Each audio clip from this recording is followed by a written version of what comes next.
This should be played at high volume. Victor's blocking his teammate. White flag this time. One to go. He's got to block two teammates to win, though. Gordon and Johnson. He flies way up high and takes the white flag. Johnson stays bound to the 48 car. He's got the push from Tony Stewart, the 20 to keep Vickers to the high side. Vickers couldn't block them both. Side by side, 2 laps to go. Somebody's got to give. Getting into turn 1. Hey, buddy, go get him. Come on, buddy. 1 to go.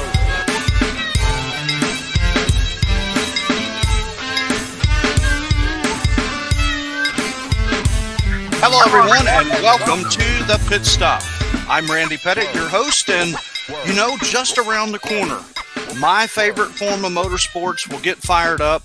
And before we get started with our guest tonight, thanks to everyone listening on live local radio in the Triad area, North Carolina. And of course, if you're hearing us on a podcast or catching us on Facebook or YouTube, we appreciate you watching and listening to the Pit Stop.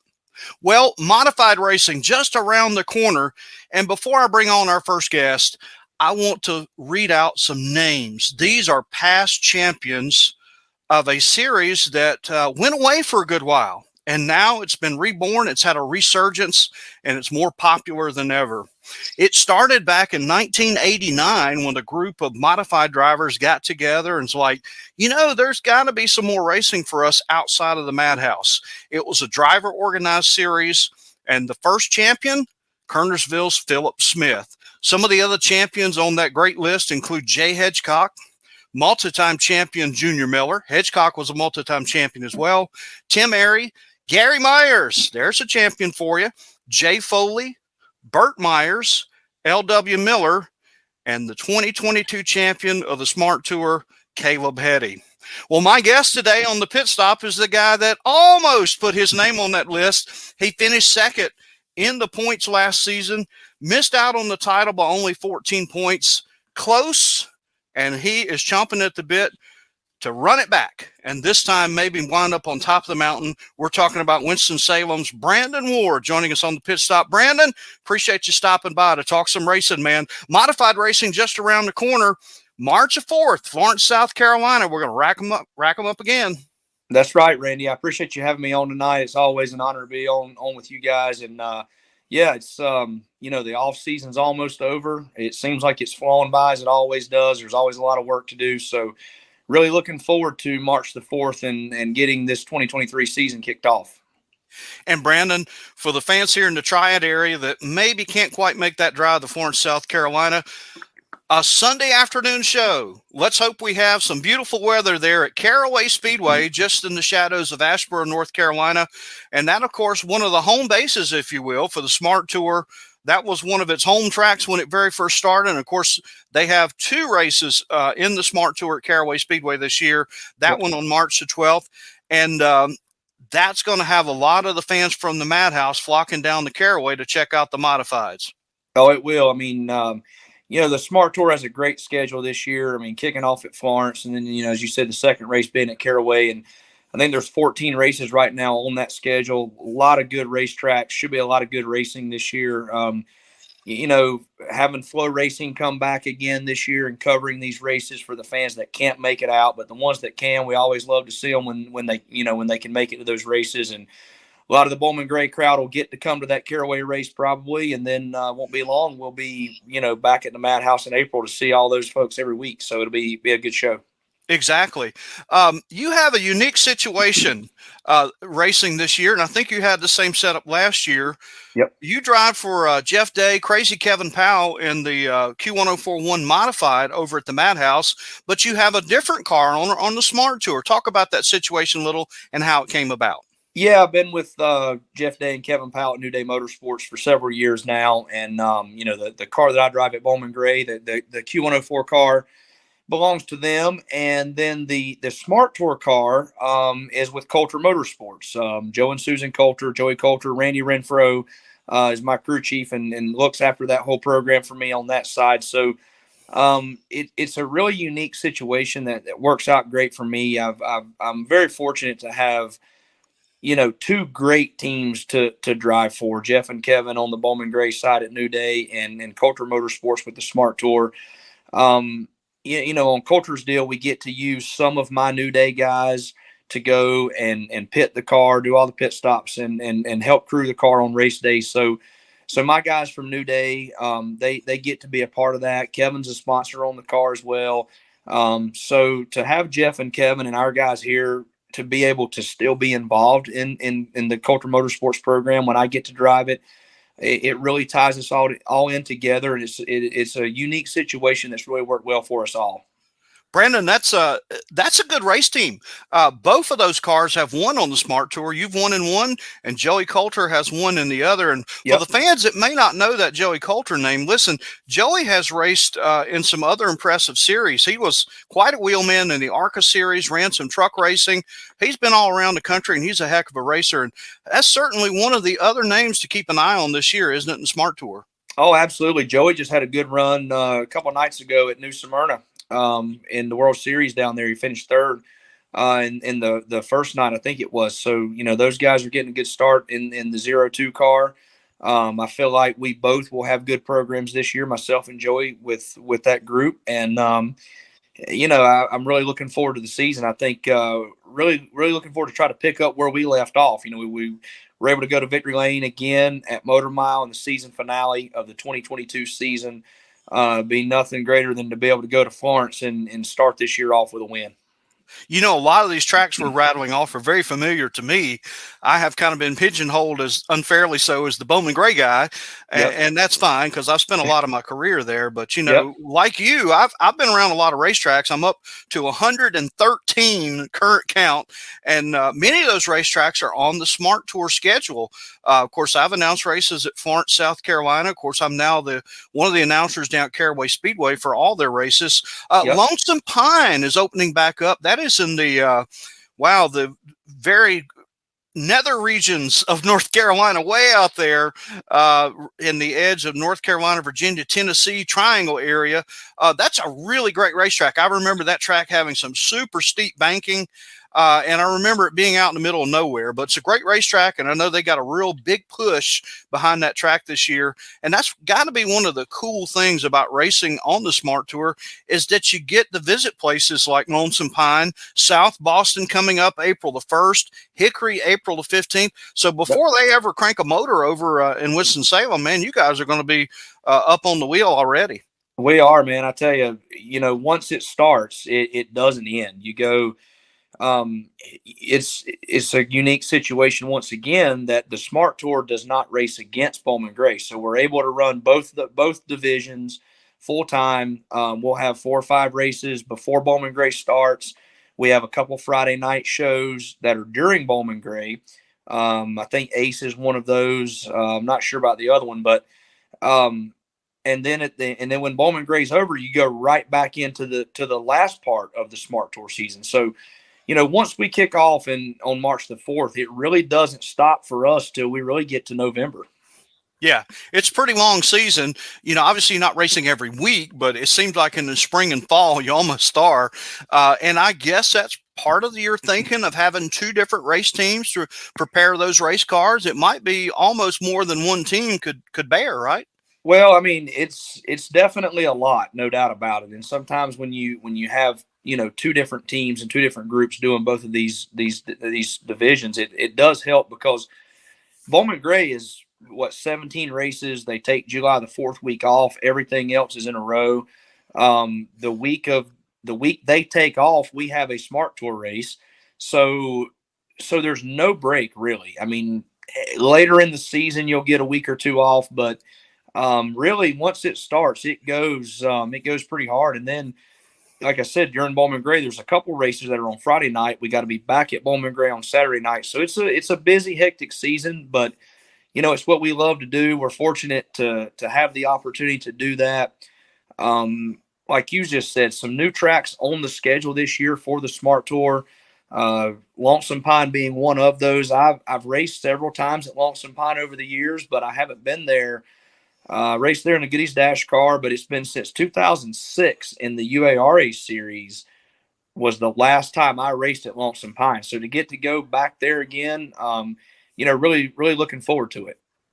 You just brought up a point that I was not aware you had run in that Goodies Dash series. I'd forgotten about that. We'll talk a little bit more about some of your other series because you're, to a lot of younger fans in the Triad area, you're a modified guy, but there's no question, like me, you've done a whole lot of different things at different places. So we certainly have that in common. Let's back up just a minute and talk about the SMART Tour a little bit. 2022, man, you came so close to win that championship. Talk about that last month of the season. How did it go? And what did you guys learn that you might be able to apply to 2023 to maybe get over the hump, so to speak? Well, we did. We had a great season. Early in the year, we were leading at Caraway. They had a lot of cautions and ran out of fuel coming to the white flag. That one really kind of hurt us from a point standpoint. We got in a wreck at Coastal Plains, latter stages of that race. Those two races really put us in a bind as far as the points go, but we were still able to make it into the SMART 3 at the end of the year.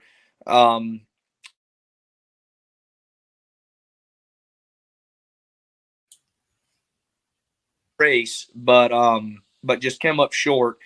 Not due to lack of effort. Randy Renfro puts a great program together, works very hard on that. We were able to unload with good race cars everywhere. I don't really know of anything that I would change about this past season. Really hope that we can just come back out in 2023 and be as strong as we were last year. I feel like we learned some things in the last month. Like I said, we were able to win the last race, but it still wasn't quite enough points-wise to win the championship. So ended on a high note with a good race car. Felt like we had learned some things going into those last 2 or 3 races that I feel like will carry over into this season and hopefully just be able to take where we were and build on it. Well said, Brandon. Another thing, I'm Randy Pettitt. I'm your host, and you're listening to The Pit Stop. We're talking racing on live local radio, and we appreciate you tuning in wherever you may be finding us. And my guest is Brandon Ward, who, like me, has kind of been singled out as a modified guy and a Bowman Gray guy, but both of us have a wealth of experience in other forms of motorsports and other tracks. And Brandon, of course, has settled in those modified cars quite well. Brandon, talk about that a little bit. We've got just a few more minutes in this segment. Talk about the difference in running the open wheel tour type, NASCAR type modifieds versus some of the other forms of racing that you've done. When you made the switch, how difficult was it? Well, my history in car racing was pretty much in fender cars. Started in the Goodies Dash series, into late models, super late models, Pro Cup cars. All of those were different, but they were somewhat the same platform. In a modified, you're in this high horsepower open wheel car, softer tires, tire management comes in. The length of the races were a little different. Just learning how to manage the tires in a modified was probably the biggest adjustment. Well, Brandon, hold that thought. We're going to talk more about some of your other forms of racing, but first, we're going to have a break, and when we come back on the Pit Stop, more Talking Racing with Brandon Ward, and we're going to get into some of the career highlights of today's guest on the Pit Stop, Brandon Ward, on the other side. Hey, buddy, go get him. Come on, buddy. One to go.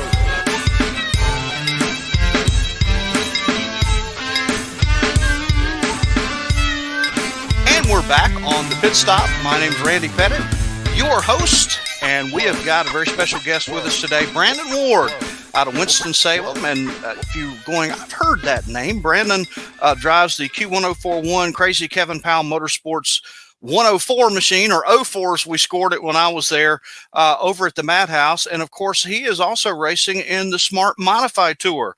And that's kind of the hot topic of conversation right now. And we'll talk more about those SMART Modifieds in a moment. Brandon, I've got 3 very important dates in your career that I wanted to talk about. And I want you to hop in the Wayback Machine here with me and buckle up. We're going to go back to August the 8th of 2009. Now, this was a time when I was away from the Madhouse. I was away from there for 17 years, and Tim McGuire did a most excellent job holding down the fort while I was gone behind the microphone. August 8, 2009, we're at South Boston, Virginia, a track that you've run at in several series. Derek Cale leading the race in the what we used to call the Hooters Pro Cup Series. And what a great series, man. They were on television on Speed Channel for many, many years, had a great following. Derek Cale was leading, and he collided with a lapped car, and he cut down a tire, and he had to go to the pit area, right? And guess who took the lead? Yours truly, Brandon Ward, led the final 50 of 250 laps. And Brandon, I'm sure you remember you had two real good racers in the rearview mirror. My buddy Matt Lofton, his dad, Chip Lofton, founded Strutmasters and ran that successful company until recently. Just finished a book about Chip, and I know Chip and Matt very well. Man, Matt was racing in front of his hometown crowd there. He lives in Roxboro, just a few miles down the road from Sobo, and he was charging. He was up to second, had a whole box full of people up there cheering him on. And, man, here comes Clay Rogers, puts the hammer down, put a little bumper to Matt, and kind of moved him a little bit and took over second. And you were watching all that in the rearview mirror, right? And then here comes Clay Rogers, a multi-time champion, one of the winningest drivers ever in that series. What were your thoughts on those closing laps? Man, I remember that race specifically. Two good racers. Matt Lofton was a teammate of mine at that point in time. We were both, I think we were both still at Matt Kill Motorsports then. And then Clay and I had so many good runs in the Pro Cup Series together, close finishes.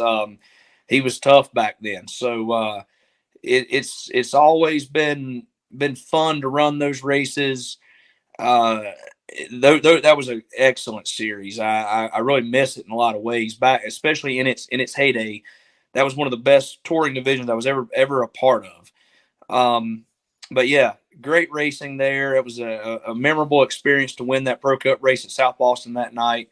One of the big moments in my career was to win some races in that Hooters series. I was going to say that's got to be one of the crown jewels of your career. And I've been to your shop. You got a whole lot of trophies and those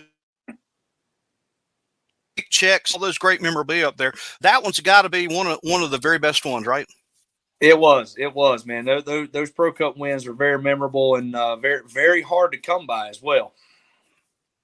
All right. We're going to hit another gear here in the Wayback Machine, and we're going to go forward a little bit from 2009. Let me hit pit road here. May 13th, 2012. This is the 50th anniversary season of another great bull ring right here in North Carolina. And for the fans listening to this program, if you have not been to Wake County Speedway, what are you waiting for? That is a great, great track, and they got it going on over there now, man. They just put new pavement down, but back then, the old worn-out pavement, man, and we had the Pass Series for what we would call super late models racing that night. 50th anniversary of that great track, and I call it the less than quarter mile because it's even smaller than Bowman Gray, and it's amazing how fast those late models get around there. You qualified 9th for that race, but you wound up getting the pole in an inversion. I guess you guys drew for that or something. Do you remember that? We used to read the top 10, always redraw it in the Pass Series. Okay, so you could draw 10th or 1st or 2nd or whatever, right? All right. Well, here's the most amazing part of all this, okay? 125 laps of the Pass Series, which is was a great series, a lot of great drivers in that series, but no caution flag at all. And you get your first win in the Pass Series, and probably more importantly, a big, big win for a fellow by the name of Jeff Day. He'd been a car owner in that series quite a while, and he finally got to carry home that trophy. Talk about that very special night at Wake County Speedway back in 2012. That was one of my probably most special wins, was to win that race because, not only was it my first win in the Pass Series and in a super late model period, but it was Jeff's first win as a car owner and in the Pass Series. So, man, it was real special to get that for him. Jeff's done a lot for me in my racing career over the past several years. Just from a car owner standpoint, he's crew chief for me a lot of years. Just been a really good friend to me. So to be able to get Jeff that first win as a car owner and that first win, in the Pass Series was very, very special.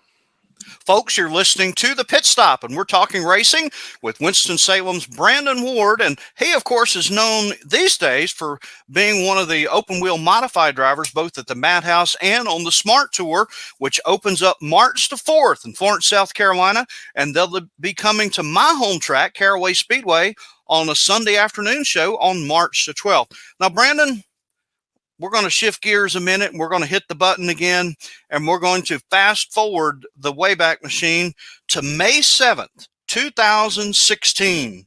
Yep. All right. We're at the Madhouse. I was there. You were there. Probably about 14,000 of our friends were there. And the prior week on April 30th, they had 40 laps of the Hayes Jewelers 200 in the books, and then it started raining. And there were a lot of little kids going home mad and people crying and upset. But hey, Mother Nature comes like that. There's nothing you can do. But you come back the next week, and that's what we all did. And that next week on May the 7th, the weather was still a little bit iffy. It was kind of iffy whether it was going to rain or not. But you guys came back. Well, as usual, Tim Brown and Burt Myers were at war.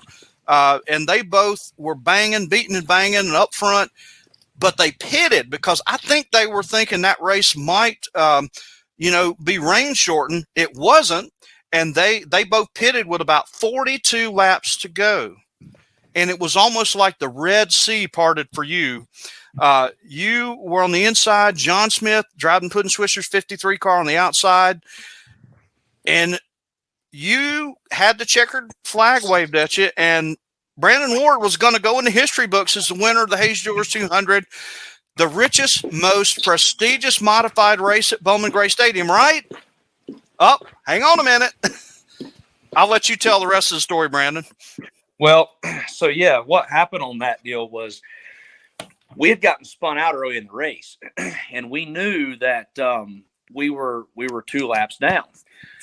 So we were able to make one of those up, and we thought we were going to be the lucky dog.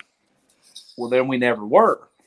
So we start questioning it, and then we get told by race control we're the leader. Well, we know we're not the leader. Didn't think we were the leader anyway. So we kept telling them, no, it can't be right, but we're in front of the field. Well, so the last 40-some laps, every caution, we try to tell them, hey, look, we're a lap down. Nope, you're the leader. So finally, we just had to go with it. So we did, and we stayed up front. Pretty much, we had a great car that night, which was the worst part for us. We felt like if we would have got the lucky dog, we could have got back up there to contend for it. Well, we never did. Long story short, obviously, they figured it out. We weren't the winner, but the frustrating part was we were never given the chance to get our lap back. And it was just a mishap on scoring, and it happens. They don't have transponders at Bowman Gray. So it was They don't? Yeah, exactly. Yeah. I wish they did. I wish that would have been the night that proved to them that they needed it. But anyway, so we didn't win the race. And, long story short, we were able to come back that year and have a good season. I was going to say, let me interrupt for a second. You guys ended up getting some wins that year. Yeah. We won the season finale, the 150, but we did not win the Hayes Jewelers 200. At Bowman Gray so far, we've won 25 lapper, 50 lapper, 100 lapper, the 150, I think 3 times, but we've still yet to win the Hayes Jewelers 200. We've ran second in it 2 or 3 times now. We run second in it last year.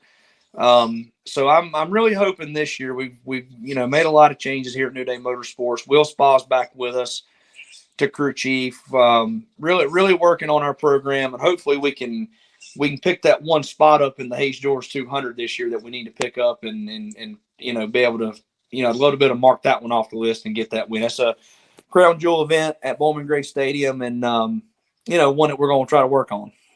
Brandon, you just hit on something I think goes unnoticed sometimes. One of the reasons that Burt Myers and Tim Brown have won so many races and so many championships there is they've had some core crew members with them for years and years and years. That's one of the things. Number 2, both of those guys are really, really good. They're 2 of the best modified racers to ever suit up over there, period. Yep. Nobody can argue that. And thirdly, they probably had more laps around that place than anybody still breathing. So there's 3 good reasons why they're on top. But look out for that Q1041 car when they fire them up at the Madhouse for the Hayes Jewelers 200. I said it here first. One of the guys to beat is going to be the man, our guest tonight, Brandon Ward. Brandon, we're almost out of time, man. I appreciate talking some modified racing with you and talking about some of the other series. And I'm going to do my best to get down to Florence, but I'll certainly see you at Caraway Speedway when the SMART Tour cranks up there on March the 12th. And I want to wish you and Crazy Kevin Powell and Jeff Day and Coulter Motorsports all the best of luck in 2023. Well, Randy, I greatly appreciate it, and thank you very much for having me on the show tonight, and look forward to seeing you guys soon. All right, folks, I'm Randy Pettitt, your host of The Pit Stop, and we'll see you at the track.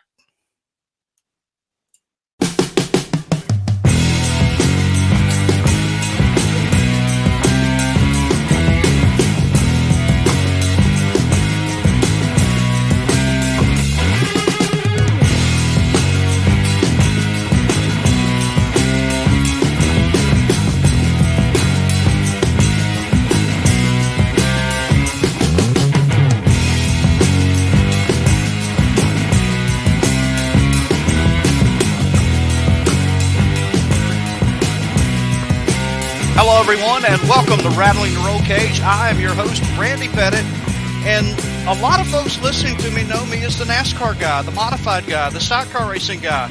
But, man, I kind of get pigeonholed into being a racing guy for stock cars, but, man, I love drag racing. And tonight we're going to talk about NHRA drag racing and my very special guest on Rattling the Rollcage, the Texas Tornado himself, Buddy Hull. And Buddy is a name that NHRA fans may not know yet, but it's a name I predict they're going to know by the end of the season.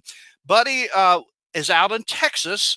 He is the proprietor of a big roofing company, and I met Buddy when he started getting into nitro racing, and I'll let him tell the story in a moment. But Rattling the Rollcage dedicated to all forms of motorsports, from the Camping World Drag Racing Series at NHRA.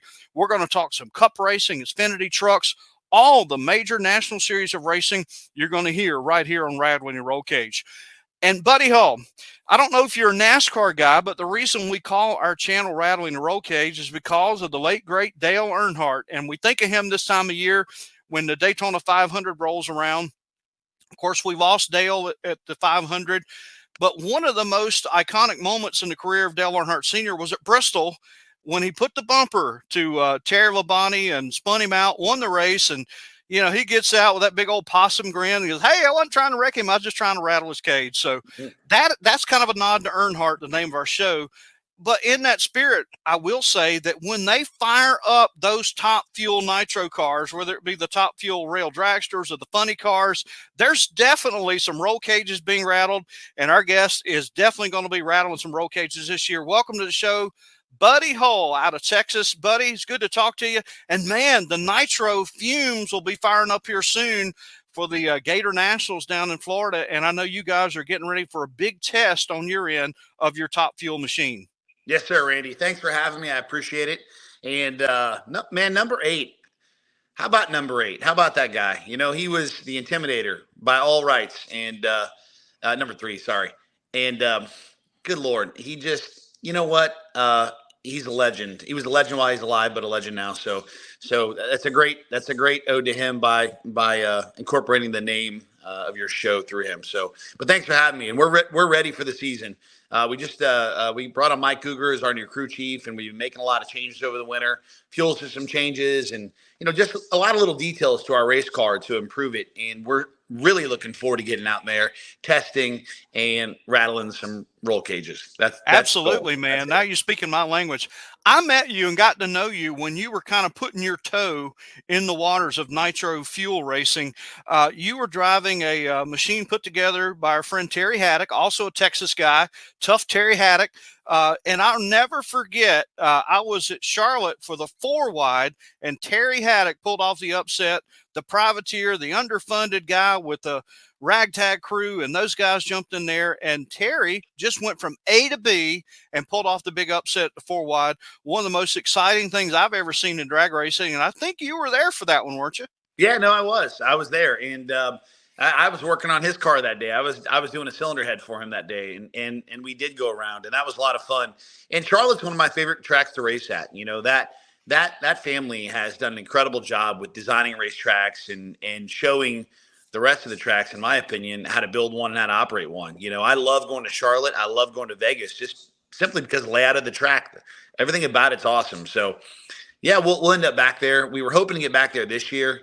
I don't think it's going to happen, but yeah, I love Charlotte. Hopefully next year, full season. Then I get to go to Charlotte twice. That's the goal.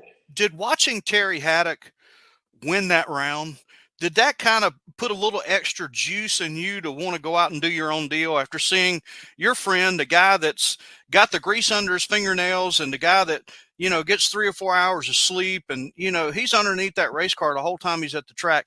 Did that kind of inspire you to want to get out there and do your own thing? Surely it had to kind of give you a little momentum in that direction. Yeah, he's inspired me and so many others.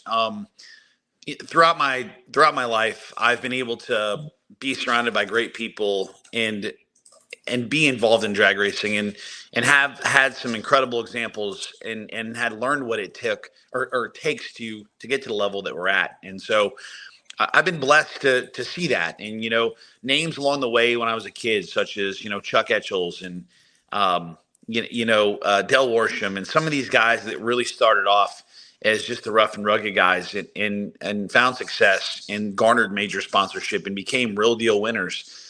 That's where I see myself. I'm a fighter. I'm not somebody that ever backs down from a fight. And one thing's for sure, I'm not backing down from this one. And we've put together a great team. We have a great car. We have a lot of great parts. And, we're going to go out there and fight the fight. And we're going to try to turn some wind lights on and put some cars on the trailer and have fun doing it and be good sports about it. Because as much as I'm a owner and driver and a competitor, I'm also a fan. I'm a fan of every other driver out there. I don't have any enemies. It's pretty cool. At least listen, man, I don't know. You mentioned the word fight, and I'm going to tell you right here on the record, if a fight were to break out in the NHRA pits, I would want to have you on one side and my Virginia buddy Matt Hagan on the other. I think we'd have quite a 1-2 punch between the two of you guys. I think we'll be all right. I think we'd be okay. Yeah, and there's no doubt about it. And you both are big boys. You could take care of your business. Yep, that's right. Man, I've actually worked real hard over the winter to lose weight. I'm down to 216 pounds, and last year I was driving between 238 and 245 pounds. So I'm trying to become the best race car driver I can. So, diet control and, really backing off lifting, heavy weights like I really love to do, because in a dragster, the driver sits in the worst possible place in terms of weight distribution. So, everyone keeps telling me, you got to lose weight. You got to lose weight. Well, I'm never going to be a guy that's like, 200 pounds. I'm never going to be that guy. You're not going to be a horse jockey, right? No way. I'm just not built that way, but I can weigh 215, 220 pounds. And that's where I'm sitting right now. And that's where I'll probably stay. So, but, yeah. We're out here. We're doing it, man. We'll fight the fight, as long as it takes. I'm going to do whatever it takes to be successful. Well, as I mentioned, I'm a big NASCAR guy, and at one of my tracks, we had the NASCAR Modifieds. And if you took probably about 2/3 of the field and put all that horsepower together, it wouldn't equal to one nitro Top Fuel dragster engine.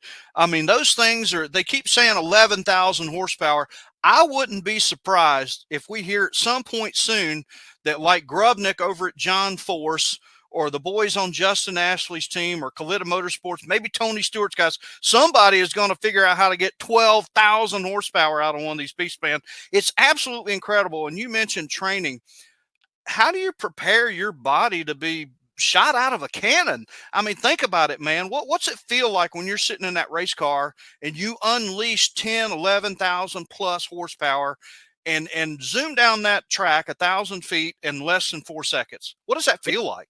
It's hard to explain what it feels like, but the best thing I can tell you is I think most people throughout their life have either, driven a car or rode in a car on the street that was somewhat fast, right? And that fast car on the street probably for most people would be a 12 to 16 second quarter-mile race car. Well, that feeling that you get when the car presses you back in the seat, take that feeling times like 20, and that's what it's like. You can physically feel your cheeks moving back on your face. you're just glued to the seat, and the G-force is trying to rip your foot off the throttle pedal. All those things are happening, and that's where for me, that's where a lot of the fun in it lies. The challenge of it physically, and there's nothing cooler on the planet. I joke around all the time and I say, I wish there was something cooler because it would hope and probably cost less because this stuff is not cheap. And but man, I'll be honest with you. Well, when I was a young lad, I won a bet, and I'm not going to name any names. I don't want to get anybody in trouble, but I had a chance to take a Top Fuel hydro boat for a spin. Okay. We got to drop the hammer, and it was a Keith Black drag racing engine on the back of that thing. And they were testing a new model where I was at. I announced the boat drags there, and on Monday, they had a brand new boat they were trying out, and I took the third pass in that boat, and I hit about 190 miles an hour on the water. So I remember what that felt like. I can't imagine adding another 130 miles an hour. Buddy Hull, you've been 323 miles an hour in an NHRA Top Fuel car, and you did it in less than 4 seconds, man. I just can't comprehend that type of speed and acceleration. Well, it's the coolest thing on the planet. But you know what? I've made enough runs now where time has slowed down. Meaning that it's like you hear boxers say they see a punch coming. Well, after you've made a lot of runs in these race cars, it all kind of slows down. You still get the G-force, you still feel or you still see the sensation of speed. But the truth is, it really slows down. My first 5 runs in a Top Fuel car, I was like, what just happened? What happened? And somehow, some way, my body was trained well enough over the years to drive in other cars that I was able to, keep it in the groove and get the parachutes out and get a stop without killing anybody or killing myself. I did very well, actually. So, but yeah, those first 5 or 6, 7 runs, I was just blown away by the G-force and by how quickly it all happened. But you make 40, 50, 60, 70, 80 runs in these cars, and you really get comfortable, and you start to slow everything down in your brain because that's how your brain works. So as an example, last year in Topeka, we had a pretty bad explosion around 150 feet. And I literally, it was like in slow motion. I watched an exhaust valve fly by my head. And it was wow. it was like, spiraling like a bullet would, and it was wild. So really cool though. Pretty cool stuff. Your brain just slows it all down. Yep. Well, folks, you're listening to Rattling the Rollcage. I'm your host, Randy Pettitt. Our guest, Buddy Hull, Top Fuel NHRA drag racer, and we're going to talk about my favorite sponsor in all of NHRA drag racing when we come back on Rattling the Rollcage.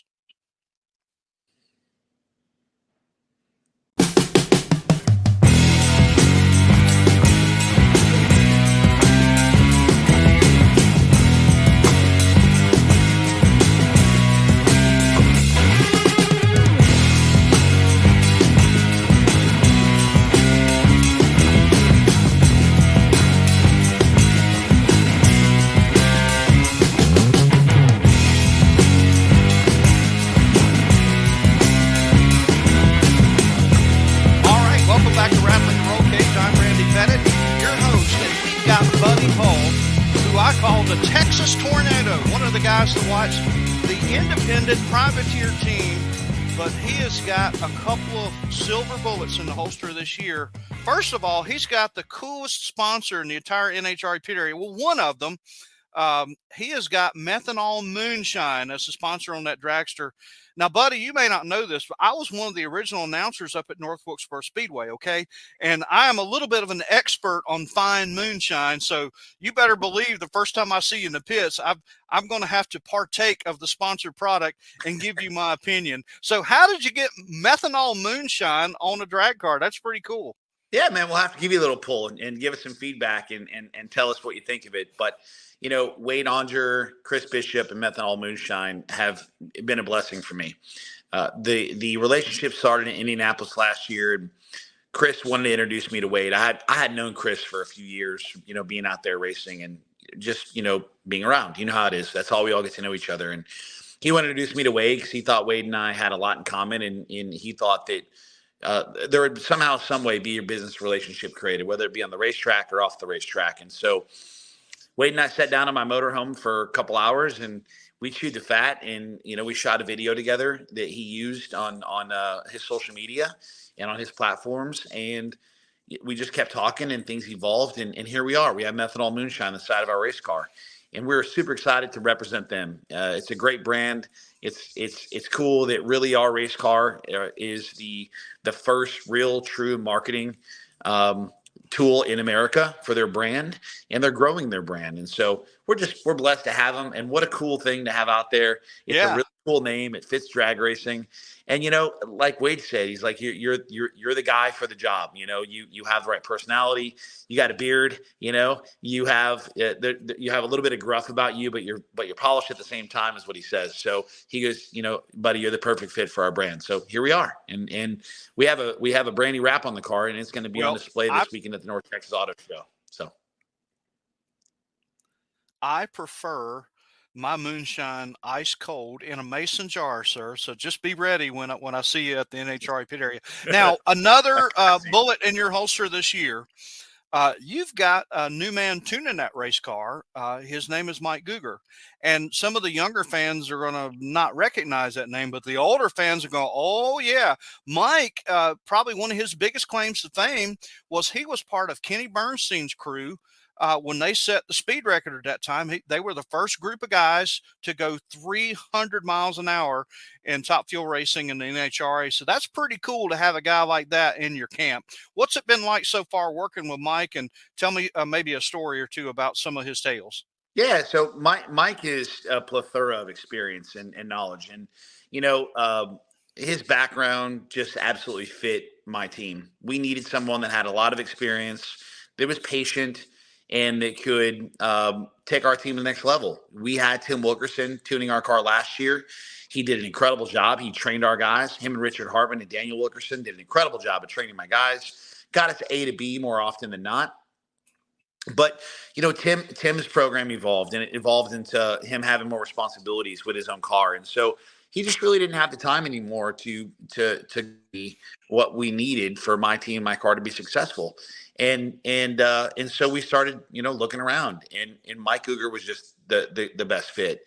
He's such a great guy. He's easy to get along with. He's very knowledgeable. He has all the resources in the world. And so, and also too, Mike is excited. This is his comeback tour. Mike hasn't tuned a fuel car in 4 or 5 years. And the last he tuned was Leah.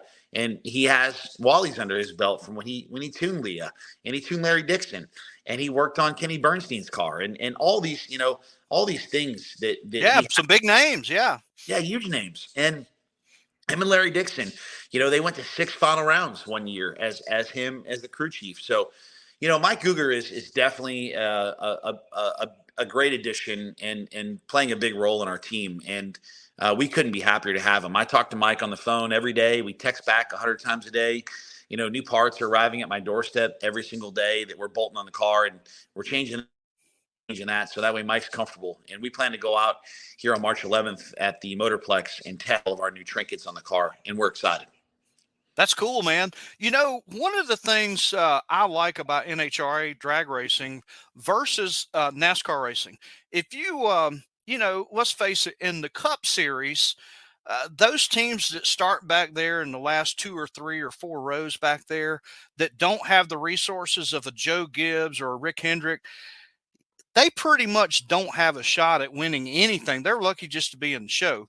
But when you come to NHRA drag racing, whether it's the Top Fuel dragsters like you were part of, Funny Car, maybe not Pro Stock, but Top Fuel and Funny Car, certainly, when you line up there, it's you and one other driver and machine to beat. And if you can get your car going A to B and get it down the track and run a pretty decent time, pretty decent speed, you got a chance to actually win and beat a John Force or, beat in your case, that would be like beating the champion or beating Leah at Tony Stewart Racing or, maybe knocking off a guy like Antron Brown, the 3-time world champion. One of those, all they got to do is haze the tires or spin or something go wrong with an engine, and the little guys have a chance. And that's one of the things I really like. Yeah, no, and you're right. It's on race day. You can't race on paper. I'll tell you that. I've seen so many upsets over the years. Last year, Tony Schumacher, he won a drag race with the fastest ET or the quickest ET of his whole day in 84. And we all know in 84, in most cases, won't even get you in the show. And he won a drag race, that way. So I believe right day, right time, a lot of luck, a lot of talent, and a lot of everything can win rounds and win a drag race.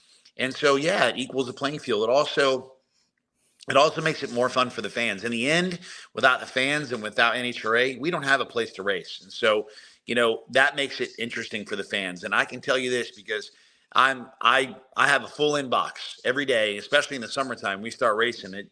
My inbox fills up to the point where I can't even get to them all, and I feel bad about it. But us just qualifying, I'll get 100 messages. Great job. Awesome. We're cheering for you. Keep going. Don't quit. Keep going. Stay after them. This Kick their should be ass. played at whatever high it is, volume. Yeah.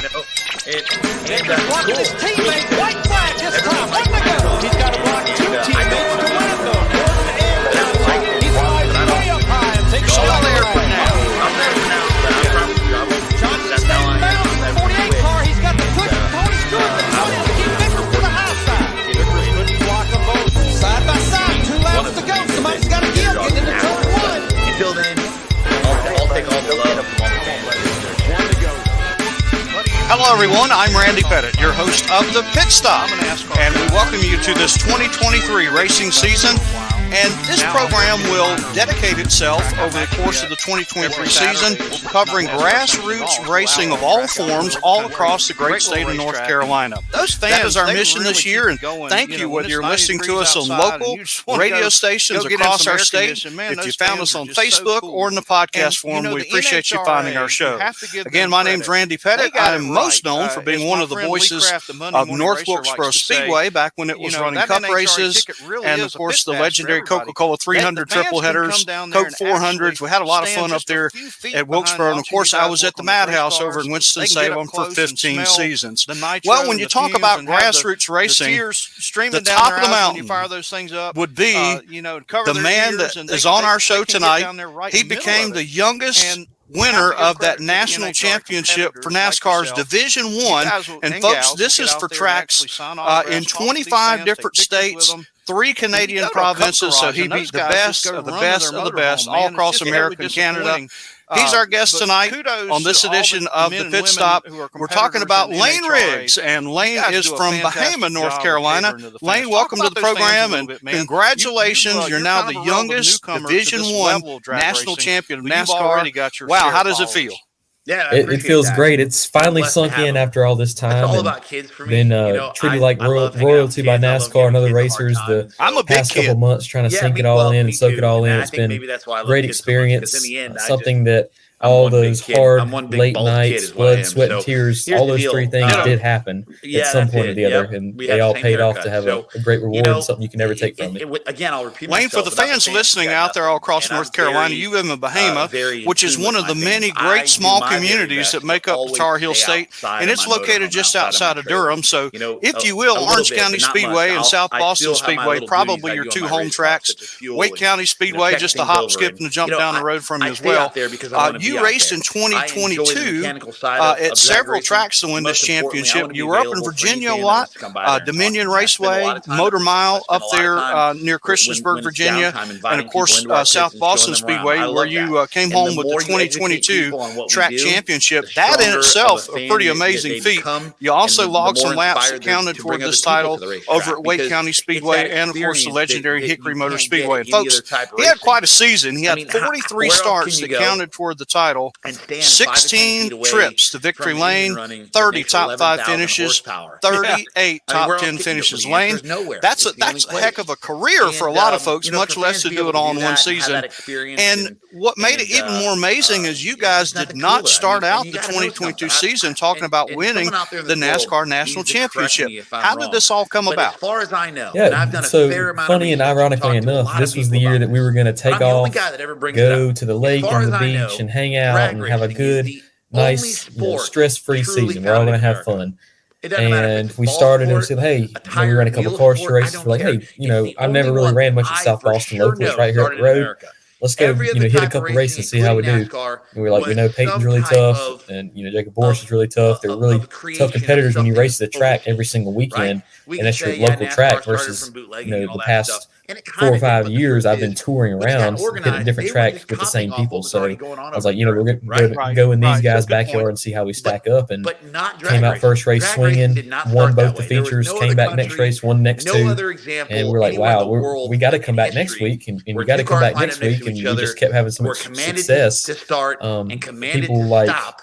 And there Josh was a winner. Berry Am I and right Lee or wrong? Pulliam and You're other right, national brother. champions are Appreciate coming to me Hey, saying, and hey, for all you the are folks listening really here in the ahead in the points Carolinas, right now. You have such an Buddy early Hall is start running a limited and so much schedule success this year in early. NHRA You'd be crazy not to go Camping for World it. Series. So we're like, we knew But how you tall the can task watch was going to him be. We on know how Fox grueling it was going to Sports and be, FS1, especially me being in and he will college be at the in same the time. methanol But thanks to moonshine Dad and everybody on the dragster. team and all the And volunteer he help that is one of the stepped coolest up to make brothers it out there, happen. and glad to call him I a wouldn't have been friend. able to do it without And them. listen, we But got it was a the pretty 4 fairy wide tale coming up season in for sure. Charlotte, We had a April lot 28th to of 30th. success. We And had a even lot if of you're not running, disappointing man, you times, got a to lot come of down and stressful hang moments out with there us. in We'll be the at Thunder later Valley in stages of the Bristol on June championship. 9th But to the to 11th, end up being and then crowned back to 2022 ZMAX national champion, the youngest one September to do it 22nd, is 24th. something a I'll lot remember of great forever. NHRA action. Yeah, no matter what you do going forward in your career, you're always going to be known Buddy Hall, as a best of national luck in champion, 2023, and you beat a lot of and tough I'll see competitors, you, and the one of Texas them is a Tornado, at the track. Thank you so much. Appreciate you guys.